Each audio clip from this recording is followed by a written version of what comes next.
Hello students, जैसे कि आप जानते हैं लॉकडाउन के कारण आपकी क्लासेस सब कुछ नहीं चल पा रही थी, इसलिए हम आपके सामने ऑनलाइन क्लासेस की एक ऐसी सीरीज़ लेकर आए हैं जिसमें आपको maths, chemistry, physics, English, science की सभी वीडियोस मिलेगी। तो मैं आपको 11वीं क्लास का मैथ्स और केमिस्ट्री की क्लास लूँगा और दीपांशु सर आपकी फिजिक्स और इंग्लिश की क्लास लेंगे। तो आज मैं आपको वीडियो शुरू करने से पहले ये बताऊंगा कि जो हमारी वीडियो है वो यूट्यूब पर अपलोड होगी और उसका लिंक आपको व्हाट्सएप के ग्रुप में मिल जाएगा। हमारी जो वीडियोस है उसका मेन मकसद है कि आपको घर बैठे आसान तरीके से सिखाना। तो इसलिए स्टूडेंट्स अब सभी चीज़ों को ध्यान से समझेंगे, पढ़ेंगे और नोट्स बनाते हुए चलेंगे। एक बात और ध्यान रखनी है आपको कि ये YouTube एक ऐसा चैनल है जिसमें आप सभी वीडियोस तो देखते हैं लेकिन उसे एंड तक नहीं देख पाते। आपको थोड़ा सा पेशेंस रखना पड़ेगा, वीडियोस को रेगुलर देखते रहना पड़ेगा और वीडियोस को एंड तक देखना पड़ेगा। क्योंकि अगर आप वीडियोस को थोड़ी देर देखते हैं फिर उसके बाद आपका मन भटक जाता है, आप वीडियोस देखना बंद कर देते हैं, इससे आपकी क्लासेस का कोई फ़र्क नहीं पड़ पाएगा। इसलिए आपको क्या करना है, आपको वीडियोस रेगुलर देखनी है, पॉइंट टू पॉइंट नोट्स बनाने हैं, उसे लिखते हुए चलना है। अगर आप ये सब करेंगे, रेगुलर क्लासेस लेते हुए चलेंगे तो आप बहुत कुछ सीख पाएंगे घर रहकर। तो हमारा वीडियोस का मेन जो एम है वो ये है कि आपको घर बैठे आसान तरीके से वीडियोस उपलब्ध कराना। तो आज जो मैं आपको पढ़ाने वाला हूँ वो फर्स्ट क्लास 11वीं क्लास के लिए जो मैथ्स में पहले जो टॉपिक है वो है सेट्स, जिसे हम बोलते हैं समुच्चय। उसके बारे में आज हम डिस्कस करेंगे। आपको बस एक बात ध्यान रखनी है, जो चीज़ मैं पढ़ा रहा हूँ उसे पॉइंट टू पॉइंट नोट करते हुए चलना है, समझते हुए चलना है, बहुत ध्यानपूर्वक समझना है। आज मैं बेसिक से स्टार्ट करूँगा। 10th पास करने के बाद जब आप 11th में आएंगे तो साइंस साइड में जो मैथ्स होता है उसका आपको बेसिक बहुत ज़्यादा इम्पोर्टेंस रखता है, तो बेसिक समझना चाहिए। चैप्टर आपका जो है 11वीं क्लास में वो है सेट्स, जिसे बोलते हैं हम समुच्चय। ये चैप्टर आगे आने वाले चैप्टर्स में भी बहुत ज़्यादा यूज़ है इस चैप्टर का, 12th क्लास में बहुत ज़्यादा यूज़ है। तो आप इस चैप्टर को बहुत ध्यान से समझेंगे और सब कुछ नोट करते हुए चलेंगे। तो इस चैप्टर को आगे कंटिन्यू करते हैं। तो हमारा जो टॉपिक है आज का है वो समुच्चय, जिसे हम बोलते हैं सेट्स। सेट्स किसे कहते हैं? समूह से मिलकर बना है। ये समुच्चय जो वर्ड बना है, शब्द जो बना है वो समूह से मिलकर बना है। अगर मैं इसे डिफाइन करूँ तो इसकी डेफिनेशन होगी set is a collection of well defined object. क्या है? Set is a collection of well defined object. समुच्चय एक सुपरिभाषित वस्तुओं का संग्रह होता है। ठीक है, तो मैं जरा ध्यान से समझेंगे सेट क्या है। Set is a collection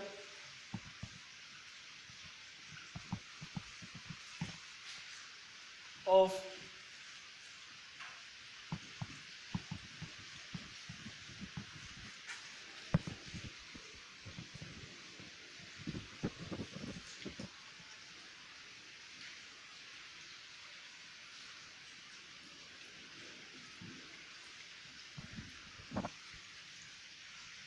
set is a collection of well defined objects. इसका मतलब क्या है, ध्यान से समझेंगे। अब मैं जरा ध्यान से समझेंगे। वस्तुओं का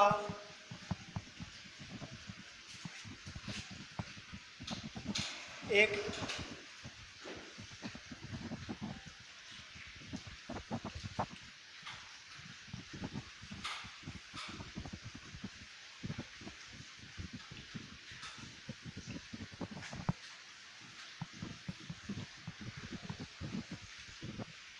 वस्तुओं का एक सुपरिभाषित संग्रह समुच्चय कहलाता है, सेट्स कहलाता है। क्या है sets? Set is a collection, collection माने संग्रह, of well defined objects. Definition थोड़ा सा ध्यान से समझना है और आगे फिर हम बेसिक पे आएंगे इसके। तो set is a collection of well defined objects. Set एक संग्रह है वेल डिफाइंड ऑब्जेक्ट्स का। ऑब्जेक्ट्स मान होते हैं वस्तुएं। ठीक है, अब यहाँ वेल डिफाइंड का क्या मतलब है? वेल डिफाइंड से क्या मतलब है? मैं आपको कुछ एग्जाम्पल्स दूंगा, आप सब चीज़ें आराम से क्लियर हो जाएंगी। वेल डिफाइंड का मतलब है कि समुच्चय एक ऐसी वस्तु का समुच्चय है, ऐसी वस्तुओं का संग्रह समुच्चय कहलाता है जो संग्रह कभी बदलता नहीं है। हर व्यक्ति के हिसाब से वह संग्रह कभी ना बदले। वेल डिफाइंड का मतलब है जो निश्चित हो, हर व्यक्ति के हिसाब से जो संग्रह बने हमारा वो कैसा हो, निश्चित हो। जैसे मैं आपको एक उदाहरण दूंगा, एक क्लास के अंदर अगर मैं अपने हिसाब से फेवरेट स्टूडेंट्स के बारे में बात करूं कि मैथ्स में, गणित के अंदर कितने स्टूडेंट्स टॉप स्टूडेंट्स हैं, तो गणित के अंदर मेरे हिसाब से टॉप स्टूडेंट्स अलग अलग होंगे, सही है। लेकिन अगर मैं कोई फिजिक्स का टीचर आके आपको कहे कि ऐसे कितने स्टूडेंट्स हैं जो फिजिक्स में टॉप है, तो उनके हिसाब से अलग अलग स्टूडेंट्स टॉप हो गए, सही है।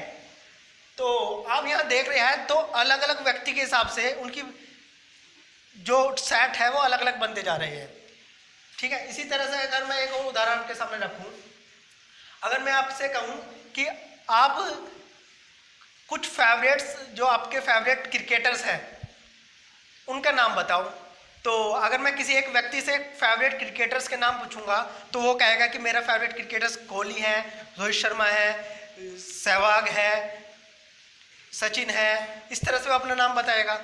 अगर मैं दूसरे व्यक्ति से पूछूंगा तो वो उसकी चॉइस कुछ और अलग होगी, वो कहेगा कि मेरे फेवरेट क्रिकेटर्स धोनी है, रविंद्र जडेजा है, या और कोई स्टूडेंट्स और कोई क्रिकेटर्स हैं। तो इसके आधार पर हम क्या देख रहे हैं यहाँ, हम यहाँ ये बात देख रहे हैं कि ये जो हम व्यक्तियों का समुच्चय बना रहे हैं, क्रिकेटर्स का समुच्चय बना रहे हैं, ये समुच्चय हर व्यक्ति के हिसाब से बदल रहा है, उसकी चॉइस के हिसाब से वो समुच्चय क्या हो रहा है, बदल रहा है। तो यदि हम कोई एक ऐसा समुच्चय तैयार करें जो व्यक्ति के हिसाब से बदलता चले, तो वो समुच्चय नहीं होगा, क्योंकि वो वेल रूप से डिफाइंड नहीं है, अच्छी तरह से डिफाइंड नहीं है।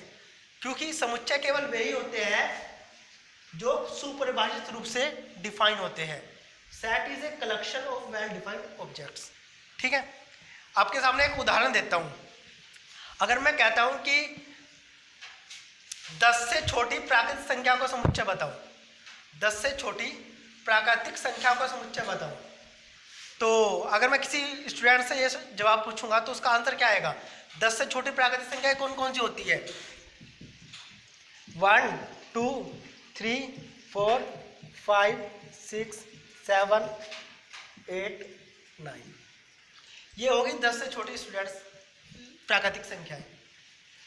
अगर मैं यही क्वेश्चन किसी दूसरे स्टूडेंट से पूछूं कि बताओ 10 से छोटी प्राकृतिक संख्याएं कौन कौन सी हैं, तो उसका जवाब क्या अलग होगा इससे, उसका जवाब क्या आएगा, उसका जवाब भी सिर्फ यही आएगा। अगर मैं किसी दूसरे स्टूडेंट से पूछूं तो वो भी क्या जवाब देगा कि 10 से छोटी प्राकृतिक संख्याएं 1 2 3 4 5 6 7 8 9, यही 10 से छोटी प्राकृतिक संख्याएं हैं। इस क्वेश्चन का जवाब मैं जितने भी स्टूडेंट से पूछूंगा सबका जवाब एक ही होगा। तो यहाँ क्या आप देख रहे हो, यहाँ आप देख रहे हो कि ये जो हमने संख्याओं का समुच्चय बनाया, संख्याओं का एक संग्रह तैयार करा, एक समूह तैयार करा, वो नहीं बदल रहा है, हर स्टूडेंट एक ही आंसर दे रहा है। तो इसे कहते हैं हम समुच्चय। समुच्चय किसे कहेंगे, जो हर व्यक्ति के, हर स्टूडेंट्स के हिसाब से ना बदले, फिक्स रहता हो, उसे हम क्या बोलते हैं, समुच्चय बोलते हैं। लेकिन जो बदलता चले वो नहीं समुच्चय होगा, ठीक है। अगर मैं आपसे कहूं कि विश्व के खतरनाक जानवरों के नाम बताओ, जो खतरनाक जानवर है, तो हर व्यक्ति अपने हिसाब से खतरनाक जानवर के नाम लिस्टेड करेगा। किसी व्यक्ति को चूहे से भी डर लग जाता है, किसी को सांप से डर नहीं लगता, तो वो अपने हिसाब से उनकी लिस्ट बना के तैयार करेगा और दोनों के आंसर अलग अलग आएंगे, तो उसे हम सेट नहीं कहेंगे। सेट एक जो होता है वो एक ऐसी वस्तु का संग्रह होता है जो बदलता नहीं है, वो सबके आधार पर सबके हिसाब से एक ही होगा, सही है। जैसे आपके सामने मैंने दो एग्जाम्पल दिए, मैंने पूछा था 10 से छोटी प्राकृतिक संख्याएं, तो कितने भी स्टूडेंट इसका जवाब देंगे वह सब सेम ही होगा। ठीक है, तो अब एक बार मैं डेफिनेशन फिर पढ़ता हूँ, फिर हम आगे कंटिन्यू करेंगे क्लास को। कि set is a collection of well defined object. समुच्चय वस्तुओं का एक सुपरिभाषित संग्रह है। वस्तुओं का एक सुपरिभाषित संग्रह समुच्चय कहलाता है।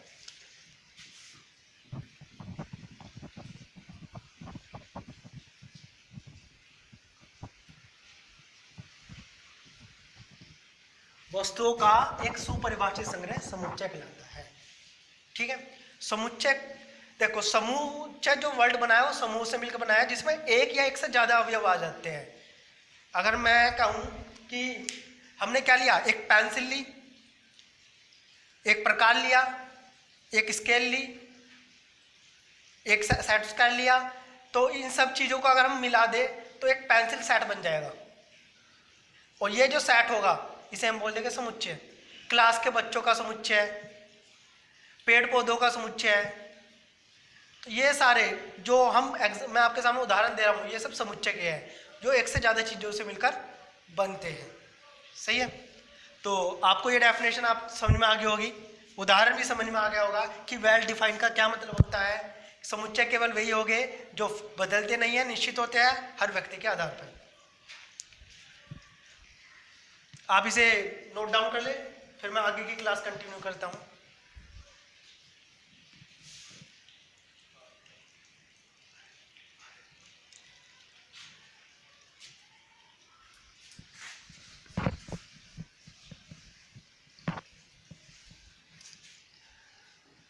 अभी तक हमने समुच्चय के बारे में जो उसकी डेफिनेशन है, उसके बारे में जो भी इंफॉर्मेशन है वो पढ़ी। ये इसका बेसिक चल रहा है आज की वीडियोस में।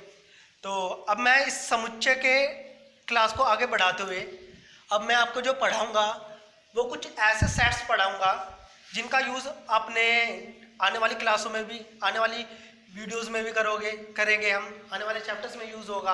और आपने पिछली क्लास में भी इसका यूज़ कर लिया है 10th क्लास में। तो जैसे आप जानते हैं, पहला मैं समुच्चय बताऊं, प्राकृतिक संख्याओं का समुच्चय, नेचुरल नंबर्स। तो मैं आपके सामने कुछ और इंटीजर्स, पूर्णांक संख्याएं, परिमेय संख्याएं, वास्तविक संख्याएं, रियल नंबर, कई प्रकार के समुच्चय हम पढ़ेंगे। अब ये आपने पहले भी पढ़ लिया है। जैसे मैं आपके सामने कुछ संख्याओं के समुच्चय लिख रहा हूँ, इन्हें ध्यानपूर्वक लिखेंगे, नोट करेंगे। तो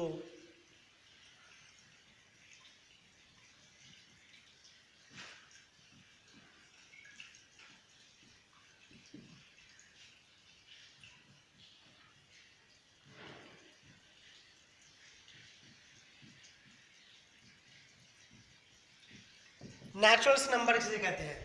प्राकृतिक संख्याएं। वे सभी संख्याएं जिन्हें हम अपने दैनिक जीवन में यूज में लेते हैं, प्रयोग में लाते हैं। वे सभी संख्याएं जिन्हें हम डेली रूटीन में यूज में लेते हैं प्राकृतिक संख्या कहलाते हैं। जिन्हें हम काउंटिंग के लिए यूज करते हैं, जैसे आपने देखा होगा कि हम कोई सामान लेके आ रहे हैं तो उस सामान को हम जो या कोई भी कैलकुलेशन कर रहे हैं वो हम किस में करते हैं, जो हमारे पास नंबर्स है, जैसे 1 2 3 10 12 13 14 15, इस तरह से जो नंबर्स हैं इन्हें हम डेली रूटीन में बहुत ज़्यादा यूज़ करते हैं। शून्य का यूज़ नहीं होता डेली रूटीन में, -1 का कोई यूज़ नहीं है डेली रूटीन में।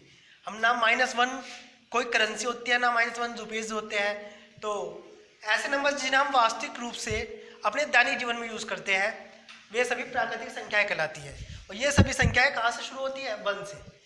तो मैं इसका एक समुच्चय बनाता हूँ, 1 2 3 4 5 6 अप टू इन्फिनिटी तक, ऐसे चलती रहती है। तो प्राकृतिक संख्याएं कौन कौन सी होती है जिन्हें हम अपने दैनिक जीवन में काउंटिंग में यूज में लेते हैं, उन्हें गिनने में यूज में लाया जाता है, प्राकृतिक संख्याएं कहलाती है। इसमें कौन कौन सी होगी? 1 होगा, 2 3 4 5 6, ये सब प्राकृतिक संख्याएं हैं। इसमें ना तो जीरो आने का, ना कोई नेगेटिव नंबर आता है, पूरी एक संख्या आती है 1, 1 के बाद 2 आएगा, ना कोई भिन्नात्मक संख्या आने की। अगर मैं अगली संख्या को समुच्चय की बात करूं तो होती है पूर्ण संख्याएं।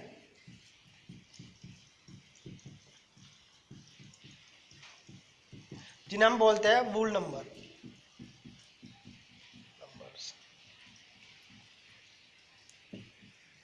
वूल नंबर्स किसे कहते हैं? नेचुरल नंबर को हम n से रिप्रेजेंट करेंगे, इसे हम w से रिप्रेजेंट करेंगे। वुल नंबर माने पूर्ण संख्या है। पूर्ण संख्या क्या होती है? यदि हम प्राकृतिक संख्याएं जो हमने पढ़ ली है उसमें जीरो भी सम्मिलित कर दे, जीरो भी ऐड कर दे, तो हम उन्हें क्या कहेंगे? पूर्ण संख्याएं बोलेंगे। ये जीरो से शुरू होती है, ठीक है। तो इसमें कौन कौन जाएगी? 0 1 2 3 4 5, ठीक है। तो पूर्ण संख्याएं कैसे बनी है? जब हम प्राकृतिक संख्या में जीरो भी सम्मिलित कर देते हैं, केवल जीरो, तो ये पूर्ण संख्याएं हो जाती है। इसमें माइनस का नहीं आएगा, केवल जीरो के बाद 1 2 3 4 इस तरह से लास्ट तक चलता रहेगा। इसके बाद अगर हम पढ़ेंगे, वो पढ़ेंगे हम पूर्णांक संख्याएं।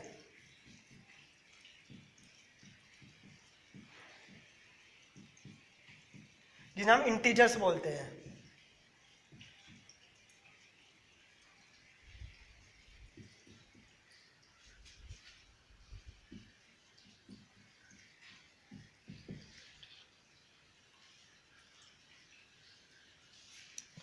पूर्णांक संख्या है, इसे हम आई से भी रिप्रेजेंट कर सकते हैं या जेड से भी रिप्रेजेंट करते हैं। इसे दो चीजों से रिप्रेजेंट करते हैं। पूर्णांक संख्या को या तो आई से प्रदर्शित करेंगे या जेड से। इसके अंदर कौन कौन सी आती है? पूर्णांक। पूर्णांक का मतलब है एक ऐसा अंक जो पूरा हो, पूर्ण हो, भिन्न में ना हो। तो पूर्णांक संख्या में सभी नेगेटिव नंबर्स, सभी पॉजिटिव नंबर्स और साथ में जीरो, इन नंबर्स को ऐड करके पूर्णांक संख्याएं बनती है। पूर्णांक संख्या कैसे बनती है? नेगेटिव नंबर, पॉजिटिव नंबर और जीरो, इन सबको सम्मिलित करके पूर्णांक संख्याएं बनती है। लेकिन इसमें भिन्न संख्याएं नहीं आएगी, भिन्न संख्याएं नहीं आएगी। तो पूर्णांक नंबर्स में कौन कौन से आएंगे? जैसे -3, -2, -1, 0 1 2 3 4। माइनस में अगर हम इधर से चले तो माइनस इन्फिनिटी से लेकर और प्लस में भी इनफाइनाइट तक सभी पूर्णांक संख्याएं होती है। तो इंटीजर्स कौन कौन से होते हैं? जो सारे नेगेटिव नंबर और सारे पॉजिटिव नंबर और जीरो, इन सबको ऐड करके बनते हैं, पूर्णांक संख्या कहलाते हैं। इसके बाद अगर हम पढ़ेंगे, पूर्णांक संख्या के अंदर ही हमने दो हिस्से बांट दिए गए हैं, धन पूर्णांक और ऋण पूर्णांक। धन पूर्णांक इन्हें बोलते हैं पॉजिटिव इंटीजर्स।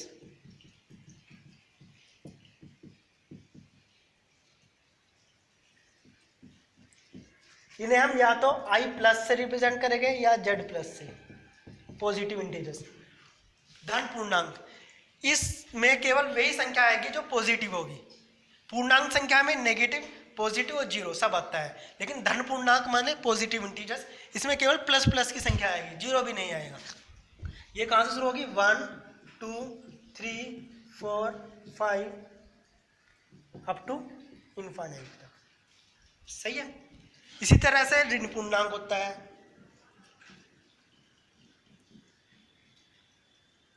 जिसे बोलते हैं हम नेगेटिव इंटीजर्स।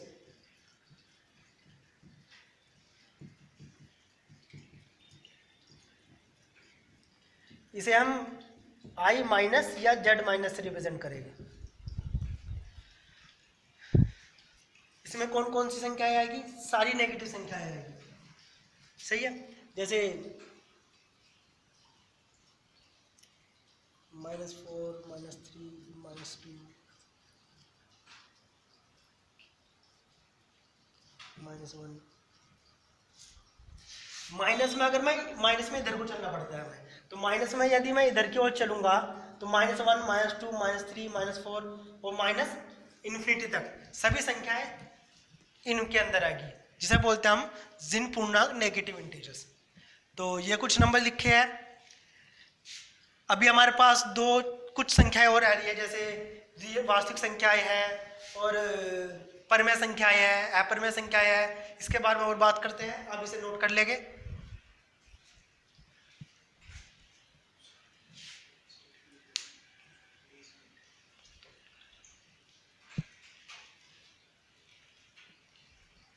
तो ये सभी अभिनय समुच्चय देखे प्राकृतिक संख्याएं का, ये आपने पढ़ रखा होगा पहले भी।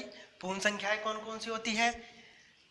पूर्णांक संख्याएं, इंटीजर्स, धन पूर्णांक और ऋण पूर्णांक, ये इनके सेट्स हैं, सही है। अब हम आगे की संख्याएं पढ़ेंगे।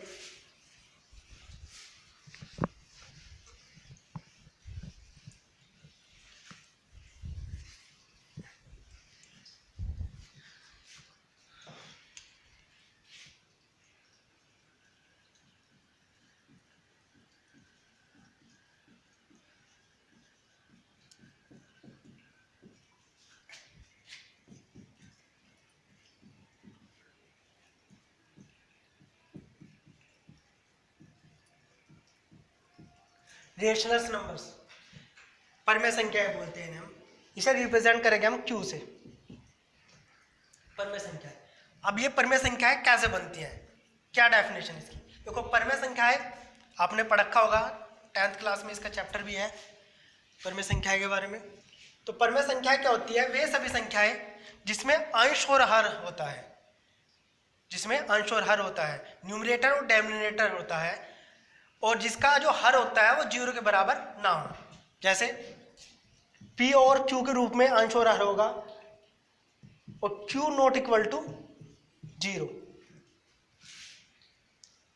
तो परमेय संख्या वे सभी संख्या होगी जिसमें P और Q अंश और हर होंगे, जहां Q not equal to 0, Q 0 ना हो, वे सभी संख्याएं परमेय संख्याएं कहलाएगी। और P और Q कौन है? P व Q पूर्णांक संख्याएं हैं।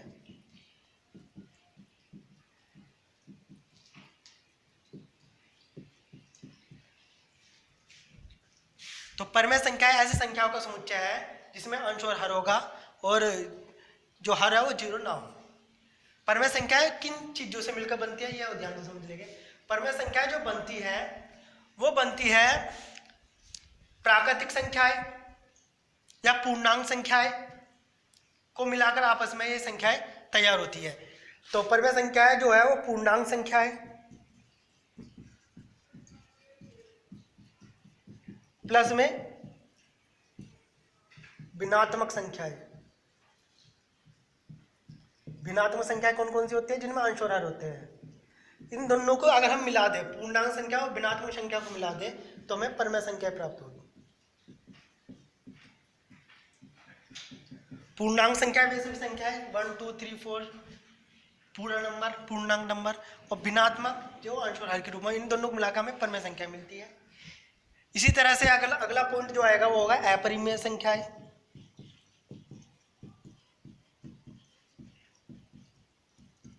जिसे हम इरेशनल नंबर बोलते हैं।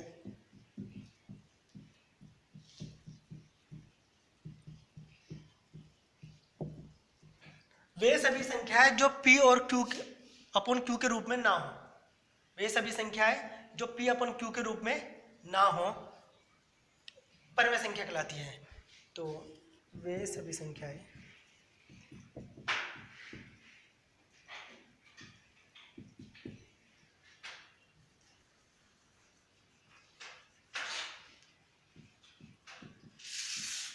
या हम क्या कह सकते हैं? वे सभी संख्याएं जो परमेय संख्या की कंडीशन को सेटिस्फाई ना करते हो।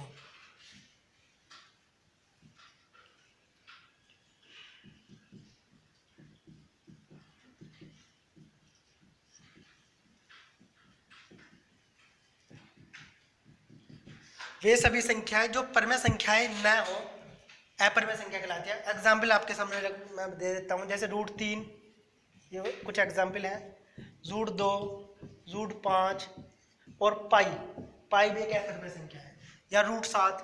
तो ऐसी संख्या है जो रूट के अंदर होती है और जिनका पूर्ण वर्ग नहीं हो पाता, जिनका पूर्ण वर्ग भी नहीं हो, पूर्ण या स्क्वायर रूट नहीं होता है, जिनका पूर्ण वर्गमूल नहीं होता है, तो वे सभी संख्या अपरिमेय संख्या कहलाएगी। √3, √2, √5, √7, ठीक है ना।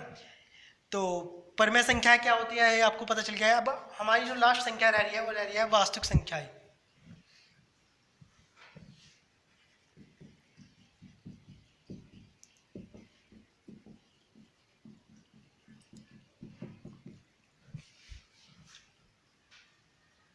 रियल नंबर बोलते हैं हम, रियल नंबर्स। ये बहुत ज़्यादा इंपॉर्टेंट है, इस तरह के सेट बहुत पूछे जाते हैं इस चैप्टर के अंदर। रियल नंबर्स आर से रिप्रेजेंट कर दिया है। इसके अंदर क्या क्या आएगा? सभी संख्याएं, all the numbers in belongs to real number. जितनी भी संख्याएं हैं वो सब रियल नंबर के अंदर आती है। पॉजिटिव, नेगेटिव, परमेय, अपरमेय, पूर्णांक, धन पूर्णांक, ऋण पूर्णांक, A to Z सब रियल नंबर के अंदर आएगी। केवल काल्पनिक संख्या को छोड़कर सभी संख्याएं वास्तविक संख्याएं होती है ना। तो सभी संख्याओं के समुच्चय को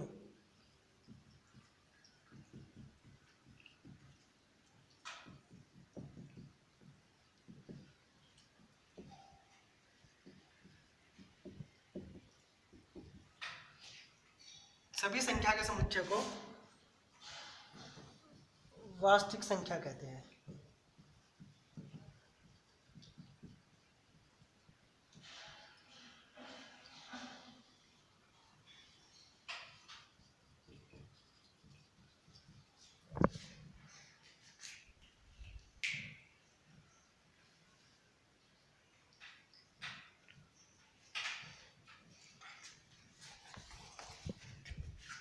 वास्तविक संख्या का जो समुच्चय वो है सभी संख्याओं का समुच्चय है।